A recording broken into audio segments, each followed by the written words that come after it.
You recording? I am, yeah. You wanna record this biggest fail? How do you deal with negative comments on the internet? I hate my accent, I hate my voice. I'm not great in front of camera. That's how I feel. The way to do it is just start, see what you like. If you don't like it, after 4, 5, 6, 10 months, how to record vlogs, how to put myself out there, not just other people's stuff and be behind the camera. I'm learning how to be in front of it. So to anyone who's just starting out in the industry and they're finding they're reaching stumps or they're struggling with their content, even if that's in their quality or just getting people to trust them, what would you recommend? Be honest. If you want people to trust you, be honest. Don't make up shit. Don't buy rich, expensive things just to show off what you can do and what you have accomplished.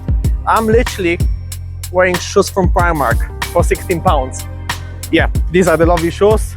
I'm surprised about the quality, so shout out to Primark. And yeah, just be honest. Speak about what you can speak, what you know.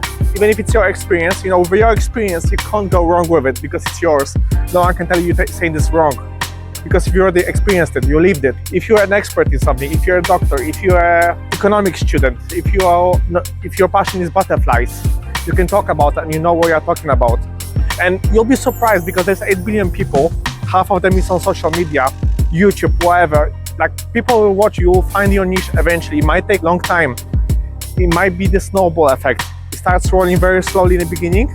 Once it picks up the pace. And how do you find the motivation to keep going? Starting your own business is never easy. You have to work day in, day out, do 16-hour days. What keeps you going? Well, I'm struggling to do 16 hours a day, to be honest. I do find myself doing 8 to 10 hours actually. Especially when it's editing, I need to do breaks in between, but that doesn't really matter. But what I would say is you have to find something that you like. For me, for example, I've been trying so many different things. I think I've started like 4 different businesses with my friends. None of them worked out. And because I was doing social media for myself, knowing 5 years ago how important it will be in the future, and already is important, I've just tried it. I went with the flow. I started recording myself. I started editing, learning, and eventually at some point, someone just mentioned that he needs some social media content. I was like, mate, I've done something. I can help you with that. And this, I wasn't planning that, but it changed my trajectory completely. And I was like, I'm actually enjoying this stuff. I enjoy doing it.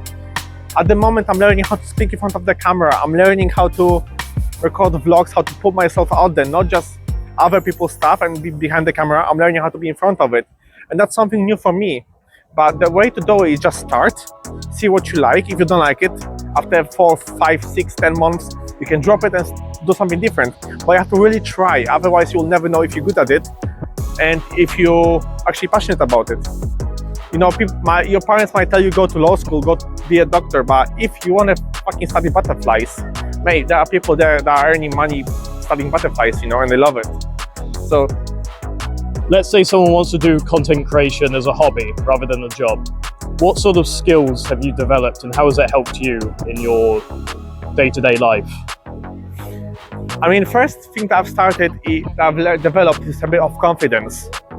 Because I hate my accent, I hate my voice. I'm not great in front of camera, that's how I think, but it doesn't matter. And first of all, what you should think about is don't give a fuck what people say.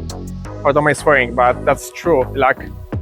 Secondly, like I said, most important thing is just do it. And then the skills I've developed was slowly I started editing. I started playing with free tools. Once I had a bit of money saved, I bought a better program. I bought subscription on some editing tool. I started learning more and more. You got YouTube, you got TikTok, you got all those tutorials. You can pretty much learn everything for free. And as you go along, you start building your portfolio, and that's how you get there. Big question. Yeah, big question. So how would you find content creation has influenced your mental health, if that's in a positive way or a negative way? I like where this is going. So what I found, social media, if you just scroll through random things, it's super addictive. It's bad for your mental health. It keeps you stressed. On contradiction to what am I going to say, doing it, on the other hand, makes me energetic, makes me optimistic. It gives me opportunity to show the world something positive. I can give some value, some knowledge, some positivity to the world, rather than just posting some random shit. I personally don't use Instagram or TikTok that much. I have to time myself when scrolling, so I don't spend the hours. I would advise everyone to have social media free days, like fastings, where you go for a whole weekend, where you spend it with your family or friends, and you don't scroll or anything, you'll do wonders for your mental health. But the way I see this is not just social media. I see it as a content, as a way of reaching out to people. I see it as completely two different things. Scrolling mindlessly, that's bad for you. Doing something you're passionate about and things that actually provide you value and teach you things, that's a good thing, in my opinion. I mean, feel free to expand on it in comments and give me more questions if you want. I'm happy to answer them. So yes. Did that answer the question or not really? You did. We'll end with one final question. How do you deal with negative comments on the internet? Love them. So when I started posting for myself, my personal social media, like TikTok and Instagram, and YouTube Shorts, this is a big one. I will show some comments here where I had. Some of them are really mean.